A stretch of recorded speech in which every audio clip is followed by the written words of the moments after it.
Hello everyone and welcome back to Crafts of Note. Today is the August Makes video, of which I have been making a little less than normal in some ways, but actually kind of my normal amount. And I had filmed the first thing I've spent most of the month on ahead of time so that I could give it to the person. So that was my leather messenger bag, the black and red leather messenger bag for my partner. And I will throw all of the information into that pre-filmed segment. And then I had made, that took until like the 20th of August, so didn't leave a lot of time for other things. So then I was going to make the Rad Patterns board shorts, and I never finished that particular project. We'll look at that. And then I made a black beauty bra and the dress that I am wearing. So let's first look at the leather messenger bag, since I pre-filmed that. And I am very proud of it, and it took a really long time and lots of work, and I think it looks great. So here's that footage. I wanted to film the details of this leather bag that I made. This is a messenger bag with a pattern I bought on Etsy from Aviator Leather. And this is their small messenger bag pattern. And I'm filming it on August 19th.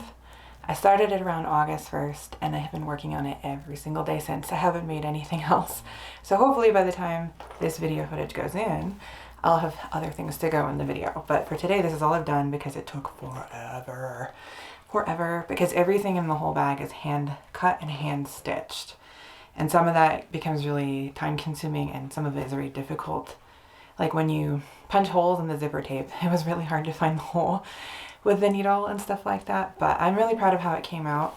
It has a long strap so that you can wear it on the side, and I put a handmade, and I'll put pictures up too, I made my own handmade label for the bag, and it has this really pretty red waxy leather and then a pebbled black leather, and then you open it, I have a magnetic closure, and then it has a red zipper. I got all red metallic zipper with black tape, and I combined various combos of red and black thread throughout. So this zipper opens, and then inside the bag is just open, but on the under part there is some red leather right here that is the lining to the outer pocket.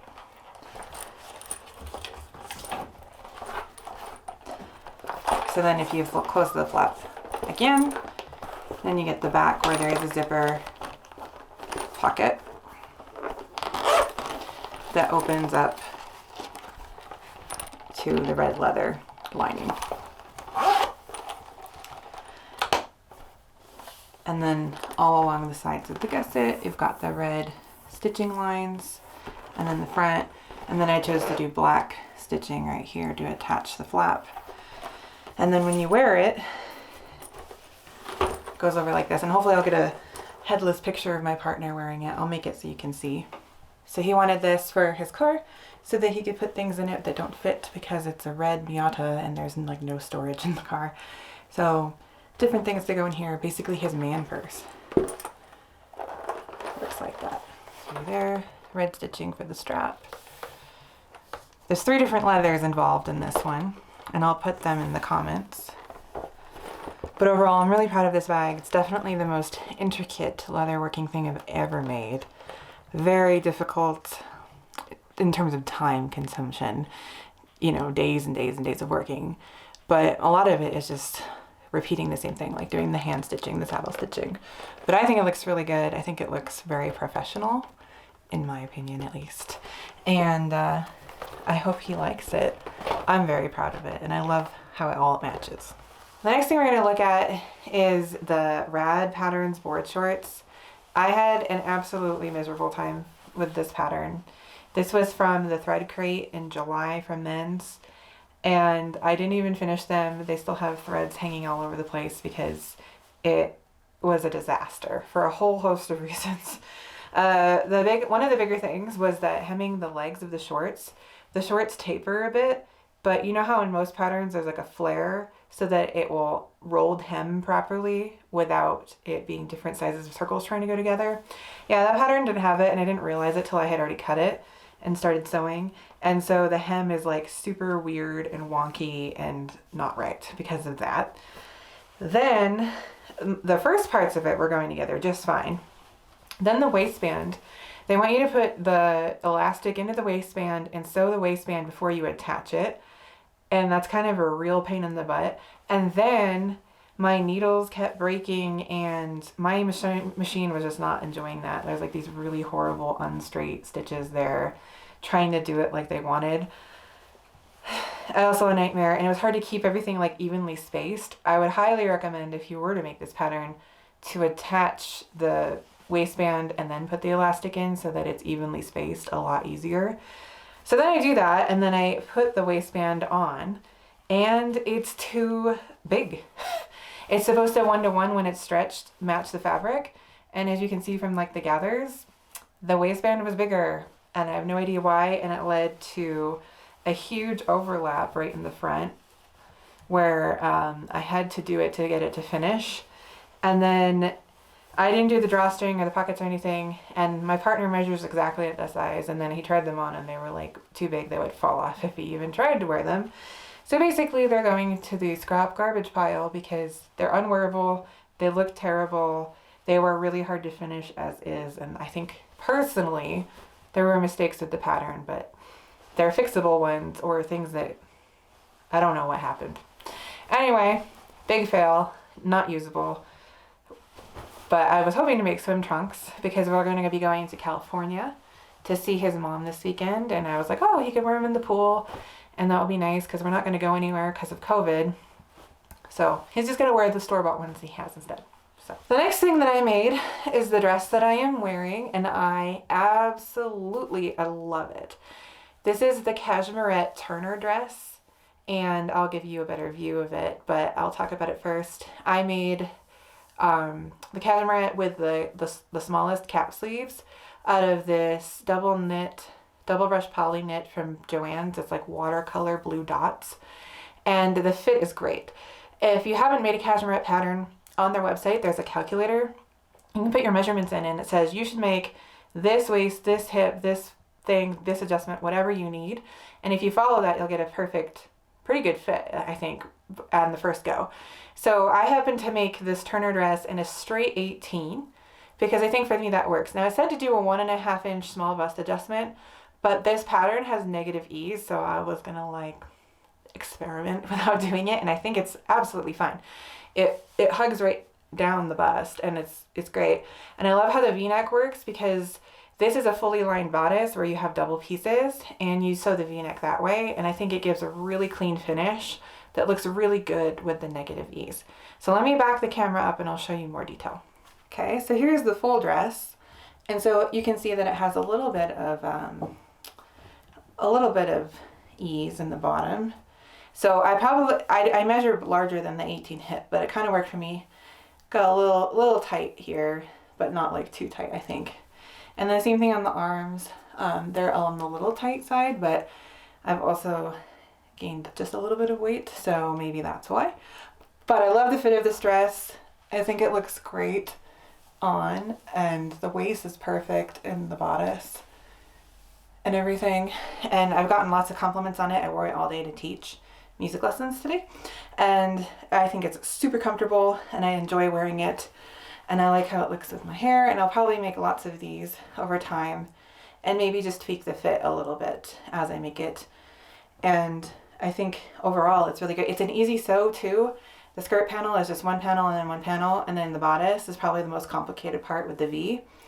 And otherwise it's awesome. It worked super well, and I love it. I love how it fits. So in my plans video, I was also going to make a Cashmerette dress for my sister for her birthday, and I got her sort of measurements today. So if I make it, it'll now become part of September because I needed to know what size to make for her.